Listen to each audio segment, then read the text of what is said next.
Барлықтарыңызға сәлеметсіздер ме? Сәлем достар, қалайсыздар? Көңіл күйлеріңіз қалай? Камераның алдында Юлия from Казахстан.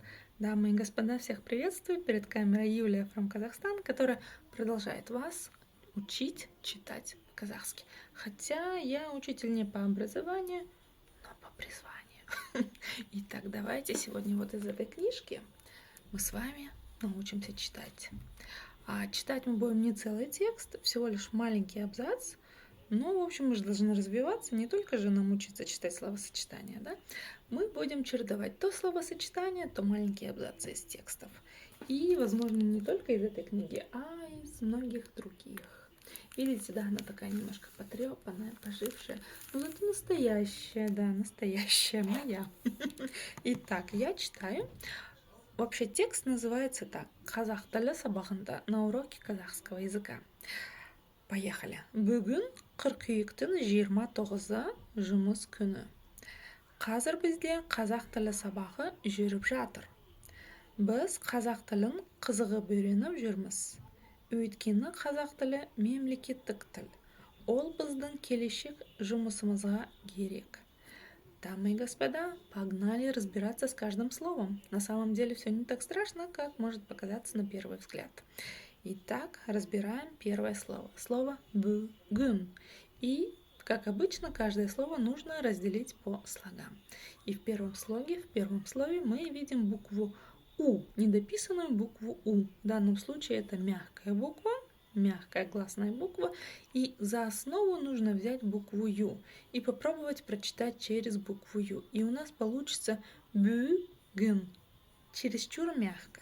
Теперь возьмем букву «у», «бүгін», чересчур твердо. Вот буква «ü», та самая средняя мягкость, та самая температура по больнице, которая нам необходима. Либо делаем следующим образом. Например, слово «бюро». Бюро. Убираем букву «б», и буква «ю» звучит в данном случае как «ü». «ü». Вот заметьте, если в имени моем Юля, когда мы его произносим, мы изначально слышим и краткую, то когда мы букву «ю» произносим после согласной, мы слышим именно звук «ü», который мы используем в казахском языке. Когда видим недописанную букву «у». Да-да-да. Поехали дальше. Бүгін. Бүгін. Дальше идет палочка с точкой. В казахском языке это мягкая буква. Да, там есть еще буква «е», она еще более мягкая. Но буква «е» обыкновенная может использоваться и с твердыми соседними гласными, и с мягкими. Вот такая вот магия у буквы «и». Да-да-да. Бүгін произносится коротко и нечто среднее между буквами «ы» и «и». Пробуем прочитать через «ы». Бүгін твердо. Пробуем через «и». Бүгін мягко и даже некомфортно здесь. А вот бүгін то самое, что нам необходимо. Следующее слово қыркүйектің. Қыркүй, қыркүйек, қыркүйектің. Понимаю, слово сложное. Но когда вы его читаете по слогам, оно читается довольно-таки просто. Қыр, чтобы прочитать букву К с хвостиком снизу, нужно просто отхаркнуться через букву К обыкновенную, да? Отхаркнулись и поехали. Дальше идет буква «ы», которая в казахском языке читается очень-очень коротко. То есть только начали ее произносить и тут же закончили. Ну или представьте, что ее вообще нет в этом слове. Қыр, қыр, қыр. Дальше слог «күй», «күй». Снова пробуем прочитать через букву «ю». «Күй», «күй». «Қыркүй», «қыркүй», «қыркүйек». То есть ни одна буква, заметьте, не теряется. И не искажается. Да-да-да, не искажается, в отличие от русского языка. Ведь в русском языке мы можем прочитать букву «е» как букву «э» или как букву «и». Вот такая вот чудесная магия. Но в казахском языке все проще. Он более математичный, более структурированный, и поэтому научиться читать гораздо и гораздо легче. Так что поехали дальше. Қыр, қыркүй, қыркүйек, қыркүйек, тың, тың. Дальше идет палочка с точкой. Она читается очень коротко. И это нечто среднее между буквами и и. Пробуем через букву Кыркүйектин слишком твердо.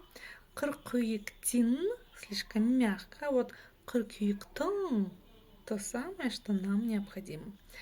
Затем идет буква Н с хвостиком снизу. Чтобы ее прочитать, нужно сначала научиться читать букву Н обыкновенную. Пробуем. Н. И мы с вами упираемся в верхние зубки. А чтобы научиться букву Н необыкновенную читать, нужно кончиком языка, произнося обычную букву Н, заметьте, тянуться к верхнему небу языком. Вверху там, да? Магия случается в тот момент, когда вы языком не дотягиваетесь до верхнего неба. Произносите при этом обычную букву Н. Вот и все. Кыркүйектин. Пробуем сначала через букву Н обыкновенную. Тн. И теперь тн. Тн и тн. Кыркүйектин. Поехали дальше. Жир. Жирма. Жирма. Так и произносится. Тоғыз. Тоғыз. Тоғыз. Помните, да, как пишется, так и читается и ничего не искажается. Как научиться читать букву Г или букву Г с черточкой посередине?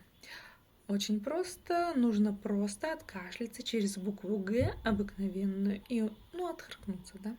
И у нас получится буква Г. Либо произнесите букву Х, но сделайте ее более звонкой. И у вас получится звук Г. Точнее буква, да? Звук, буква. В общем, вы поняли, что у вас получится. Тоғыз. Буква И читается очень и очень коротко. Тоғыз. Дальше слово жұмыс. Жұмыс күні. Буква У с черточкой снизу – это краткая версия буквы О. Жұмыс. Но если букву О коротко очень тяжело произносить, то произносите букву У, но тоже очень коротко. Жұмыс. Буква О произносится коротко. Жұмыс күні. Дальше идет буква Ü, которая была в слове бүгін. Собственно, также и произносится, но за основу вы где-то в пометочках себе сделаете букву Ю. Да? А теперь все читаем целиком. Бүгін қыркүйектің 29-ы жұмыс күні. Бүгін қыркүйектің 29-ы жұмыс күні. Едем дальше. Қазір. Бізде. Қазір бізде. Қазақ. Тілі. Сабағы. Жүріп. Жатыр. Қазір бізде қазақ тілі сабағы жүріп жатыр. Едем дальше. Біз, палочка с точкой читается очень коротко. Казак, букву К вы читать умеете. Тілін, палочку с точкой вы тоже умеете читать. Тілін, қызығып.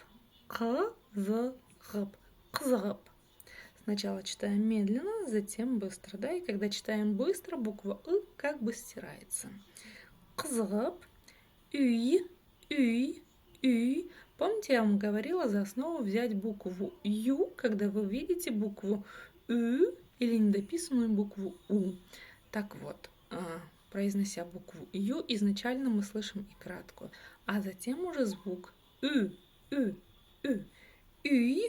Үйреніп. Палочка с точкой читается очень коротко. Жүрміз. Едем дальше. Өйткені. Как научиться читать букву О с черточкой посередине, например, в слове өйткені? За основу взять букву Ё. И вот когда буква Ё произносится, изначально мы что слышим? Правильно. и краткую, а затем уже звук «ы». И пробуем сначала прочитать через букву «ё», «ёй», «ткине», затем через букву «о», «ой», «ткине». А теперь, да, произносим слово «пес», убираем букву «п», и буква «ё» звучит как «ы», «ы». Вот этот звук «ы» мы и используем. «Үй ткине».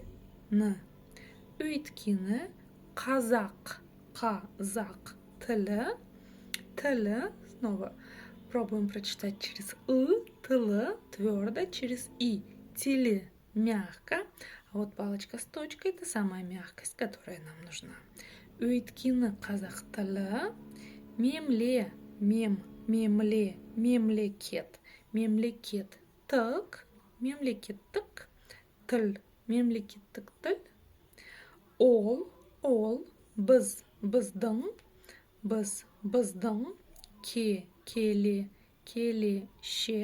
келешек, снова буква У с черточкой снизу, это краткая версия буквы О обыкновенной. Жұмысымызға, жұмысымызға. Букву Г вы читать умеете, да? Можно просто откашляться через букву Г обыкновенную, ну, точнее отхаркнуться. Жұмысымызға керек.